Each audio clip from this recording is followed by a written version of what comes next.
Welcome back to my channel, everyone. Hi, if you're new, my name is Tori.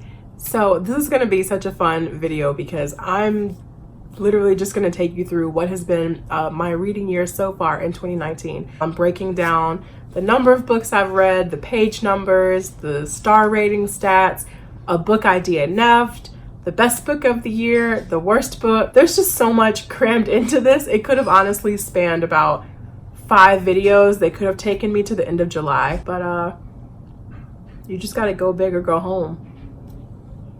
And I'm already at home.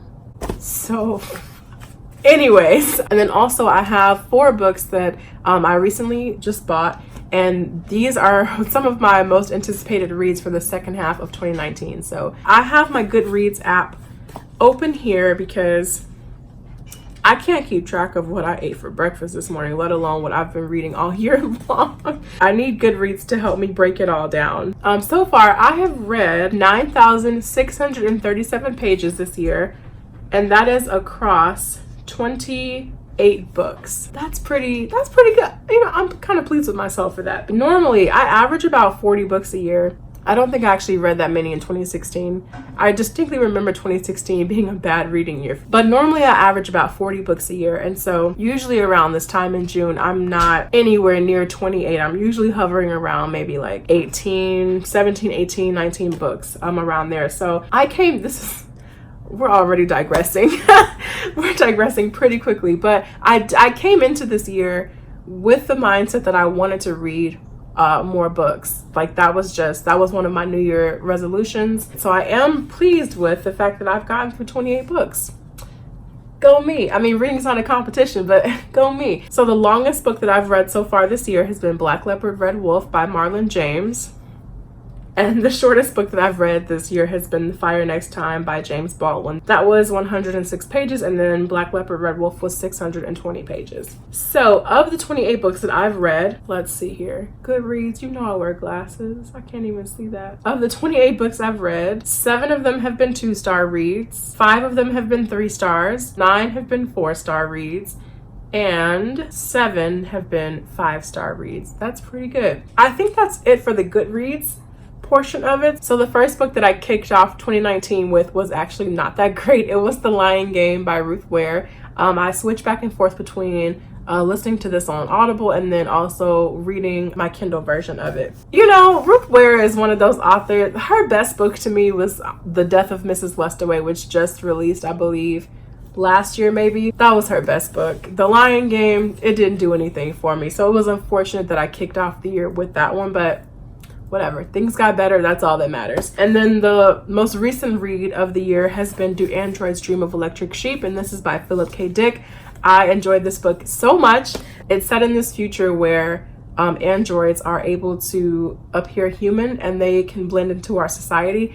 And so our main character, Rick Deckard, he is a bounty hunter, and so he's going out to basically terminate all of these androids, but they don't vibe with that very well. They start fighting back. The worst books that I've read so far this year, definitely a tie between The 7.5 Depths of Evelyn Hardcastle by Stuart Turton and then Black Leopard, Red Wolf by Marlon James. I gave both of those books 2 stars. Black Leopard, Red Wolf actually started off great. Things went downhill from there, but those two stress me out. I can't deal with those books. But so I don't even have them here with me. I gave them away. I don't believe in keeping books you don't like. They take up space. Let someone else experience them. So I gave them both away, but those are definitely tied for the 2 worst books I've read so far this year. But let's focus on the positives. The best books that I've read so far this year. This was hard. I know the number 1 book for sure, but I wanted to just include some extras because I've read the 5-star ratings that I gave out. Like they're all incredible. The Broken Earth trilogy, the 2 books that I've read so far, those just by themselves made 2019. But so aside from those and the other great 5-star reads that I gave this year, I was able to kind of narrow things down a little bit. I have 2 honorable mentions here. The first one is The Fire Next Time by James Baldwin. I've talked about this book a couple of times already. I will leave a link somewhere around here and you can go check it out. I love this book so much. This is a work of nonfiction, and James Baldwin is writing a letter to his nephew also named James, 100 years after the Emancipation Proclamation has been signed. And then coming in at number 2, we have Exhalation by Ted Chiang. This book is Ted Chiang's second short story collection after Stories of Your Life and Others. I am not exaggerating, you guys, when I tell you I loved every single story in here. Majority of the stories in here have already, I believe, have already been published in some capacity, like maybe in literary magazines. So there are a couple of original stories in here as well. I definitely haven't read any of them before, so they're not very well known, but they've all been compiled into what is now his second collection. This is an incredible piece of work. I loved it so much. So, and then finally, if you follow me on Instagram, if you have watched maybe any of my videos like between March and now, you probably already know what has been the best book of the year for me so far, and that is Daisy Jones and the Six by Taylor Jenkins Reid. I think this book is incredible. That's really it. I'm not gonna sit here and fangirl and scream over it again because I've already did that in my March wrap up, but it's been 3 months now since I've read this book. I still think about the characters. I'm still awed at the fact that Taylor Jenkins Reid could even create something like this, because these characters, this band, feels incredibly real.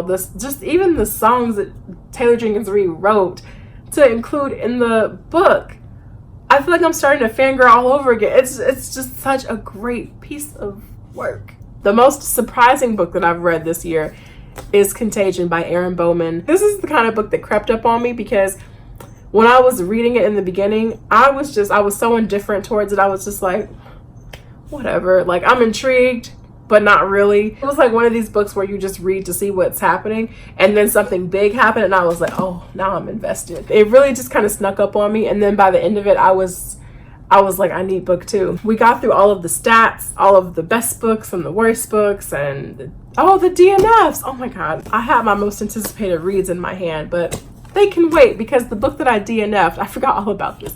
The book that I DNF'd was Fantastic Land, and this is by Mike Bakoven. This book is like a cross between Lord of the Flies and The Hunger Games. But essentially this book takes this hurricane, just destroys the coast of Florida, and so emergency services can't help anybody, can't get to where they need to be. There is this amusement park on the coast called Fantastic Land, and during the hurricane, the employees in Fantastic Land got stranded in the amusement park, and since everything is flooded, they are stranded with no help, and they were like that for months. And so by the time emergency services get into the theme park to see who's still in there, basically they find that the employees have completely turned on each other, started killing each other. They form these factions. So the whole book is told through a series of interviews of people who knew the employees, and basically trying to figure out why like this group of seemingly normal people could do such horrific things. I didn't make it very far in when I just realized, this is not the book I thought it was going to be, and I just had to put it down. But now, you guys, now we can finally get to my most anticipated reads for the second half of 2019. Come here. You can't ever stay away when I'm filming something, can you? You're getting really big now. Oh, okay. All right. Yep. That's nice. Cool.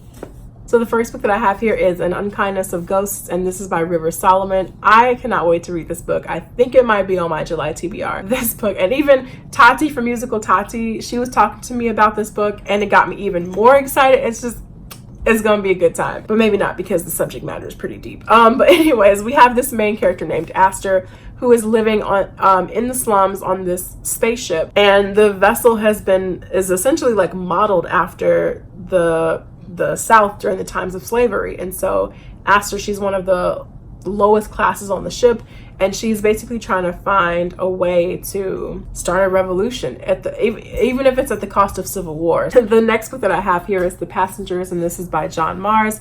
This sounds wild. It sounds like an episode of Black Mirror, quite honestly. So we have this hacker who has hacked into hacked into 8 self-driving cars. And so we have 8 different people in the cars, 8 different personalities, 8 different backgrounds, all this kind of stuff. And so this hacker, he is making the public choose who in the cars lives and who dies. And it just sounds like the most stressful thing. The next book is The Luminous Dead, and this is by Caitlin Starling. It's been described as a psychological survival thriller. So this main character, it sounds like she's conned her way into this like cave diving mission essentially. It has a really big paycheck if the mission goes successfully. And the main character, she's basically counting on the expertise of the other characters to see her through the mission and just collect the reward at the end. But as the descent goes farther along, things start to go wrong. It sounds like they might be getting trapped down there, which just really freaks me out. And then finally, the last book that I have here is Version Control, and this is by Dexter Palmer. We have this woman who's recovering from really severe depression. But, you know, as she's struggling, she starts to like feel like her reality is not what it should be. Like she will be looking at the TV and the president is talking on the television and she's like, that's not the president. Or, you know, she walks into the room and forgets like why she's there or what room this is at all. And then kind of on the opposite side of things, her husband, he has been building this time machine for the better half of a decade, it sounds like. And it's just kind of been made into a joke by the physics community. So we have their storyline of strange reality and this commentary on maybe like social media. It sounds like a lot and I cannot wait to get to it. I feel like booktubers have really strong arms, because have you seen some of the books that people lift up? It's a lot. Thank you guys so much for watching this video. Truly, I appreciate every single one of you. I appreciate your comments, your suggestions, things that I should read, just the interaction. It's all been so great. So thank you so much from the bottom of my heart. Let me know down in the comment section what have been your best books of the year so far, and I will see you all in the next video. Take care.